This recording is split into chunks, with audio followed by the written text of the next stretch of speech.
Jaclyn Luongo is the founder of Beauty Tomorrow and podcast host of Girl Talk. She is a leader of innovation in the spa industry, a licensed esthetician, makeup artist, aesthetic instructor, beauty blogger, and business consultant with over 23 years of experience. She has worked with some of the U.S.'s top resorts and day spas and has trained in Europe, New York City, and Los Angeles with makeup artists and skin specialists.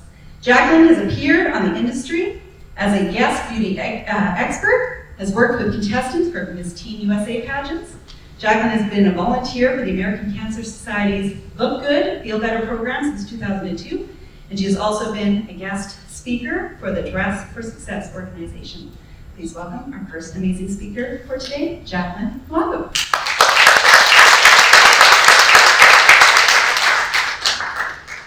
Well, thank you, Charlotte. It really was a pleasure to hear your story, and of course, we are all honored to be here together, inspiring each other.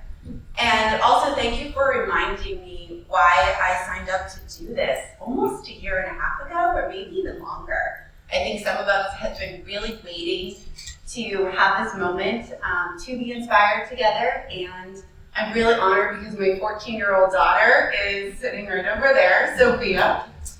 And she is the inspiration behind this presentation and why I finally had the courage to share this story with all of you. And so I appreciate that support. I can talk about makeup and beauty all day long, and that is certainly my comfort zone. This is a very vulnerable story that I've never spoken about until right now. So thank you. How I broke the dysfunctional patterns. So this was my turning point back in 2020. This is Sophia. This year I realized she was turning into a young woman. And after what I had experienced at her age at 13, I really realized that it was time to break the dysfunctional patterns, accepting toxic behavior from family members and men in my life, and in her life. I hope my story will help some of you to share your stories and have a voice and know that it's important and that it matters, and that you also can overcome whatever trauma that is that holds you back from moving forward.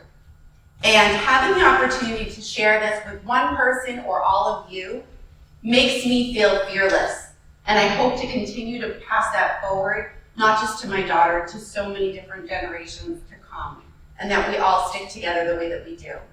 That's what I love about the beauty industry too. It's certainly women empowering women to feel good, to be strong, and to know that they matter. This is a journey into my past. This is me at 13. Kennebunkport, Maine, I think I was 13. I was filled with fear and pain, because nothing in my life felt calm or stable. You know, maybe some of you have experienced that before, and hopefully have done some work to overcome that. This is part of my work. And I wanted to give her a better life.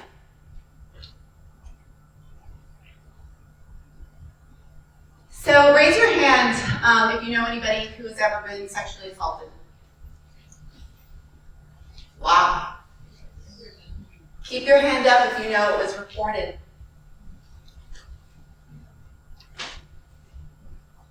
Yeah, not that many, right? So I was 13 years old when boundaries were certainly crossed.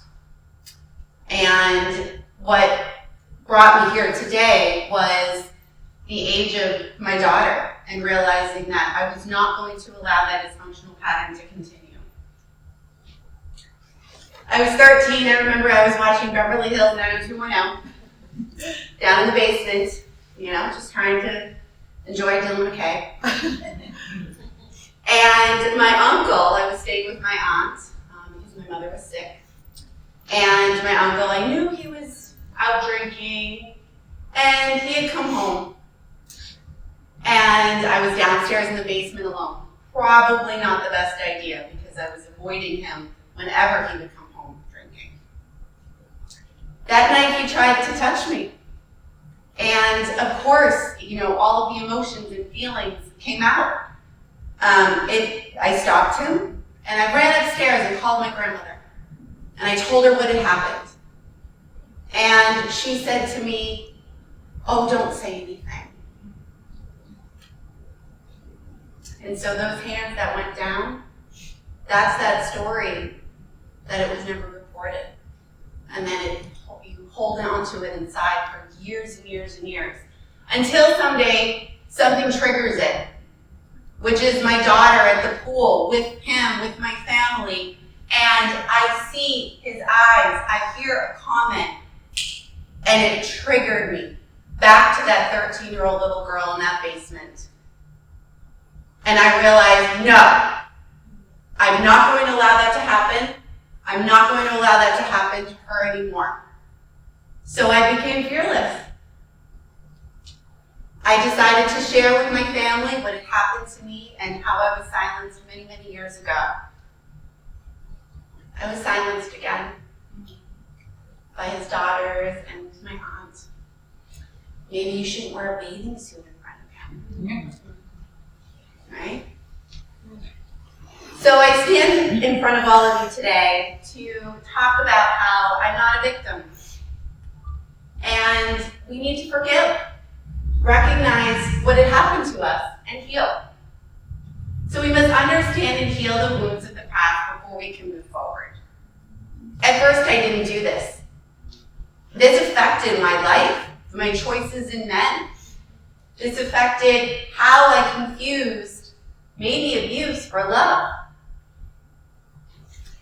Until I realized I needed to do the work to be able to move forward. And I started a self-love journey. I started this not just for myself, but for my daughter, which is really not letting history repeat itself. That was my biggest fear, besides spiders. And, I set a boundary. And I taught my daughter, and I hopefully have begun to create awareness in her to not only ever accept abuse, but to know how to avoid it and learn those skills. Here are some of the lessons I learned. This can be relevant to so much in life, I feel. No matter what has happened, we get a chance to rewrite the script. The cycle can be broken, and letting go of anger makes room for peace. And once I realized that my mother may have been abused as a child, and possibly my grandmother, that is what they knew. And I realized I had the strength to break that pattern, to be able to move forward as a woman in her core, strong, to be able to have a voice to say no. And I learned to self-parent and self-soothe and not be a victim, because that doesn't get you anywhere. So we need to heal, recognize, forgive, and move forward. It certainly helped me. Trauma changes everyone differently. Everyone is impacted by it at some point in their lives. And some of this is identity confusion, unsure about the past because we disassociate. I haven't talked about that incident for almost 20-something years or more.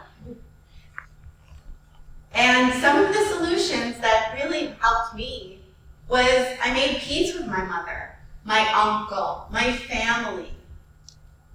I made peace with a man I loved deeply and realized that his abuse was due to some of his trauma. I detached with love, I moved forward, and I've never looked back. And I started therapy, of course. I've read a lot of books. And these are the core questions that we started with, was where did this start? Really get down to the roots instead of band-aiding it. Get it out. And there's so many different ways that we can do that. How does this happen with others, meeting that cycle of abuse or patterns of dysfunction? And Do you see that pattern? Are you actually self-aware to see it and to be able to want to change it? Some take a professional route, some take a non-professional route. And I journaled a lot to begin with. Compartmentalizing your life, getting it out, whether it is speaking it, writing it, talking to yourself about it, and being able to reflect back, get it out, and move forward, letting it go. I worked with a life coach. I worked with a therapist as well. And we did a lot of cognitive kind of mindfulness to nourish my soul and really rebuild my strength and my voice. I certainly accomplished a lot in my industry, and I love what I do, and I love that I get to talk to women all the time and inspire them and hear their stories. I was a teacher at one point, and now I'm seeing my students thrive and have businesses, and it's amazing to watch. But I'm actually more proud of this part. I'm proud of that inner work. I'm proud of the self-love that I have inside and what I experienced throughout this journey. I'm also proud of my Sophia. She's turned into a very witty, brilliant young woman, very strong. So, if you are brave enough to leave behind everything familiar and comforting, then the truth will be withheld from you. That might be something Brene Brown might have said. Might have read a couple of her books along this journey. And the other book during the pandemic that was probably the most impactful was Oprah. She might be, talked about a little bit throughout the day today as an inspiration. She wrote a book, What Happened to You? And it definitely impacted me. This is the last quote in her book, and I'll really never forget this. What I know for sure is that everything that has happened to you was also happening for you. And all that time and all those moments, you are building strength.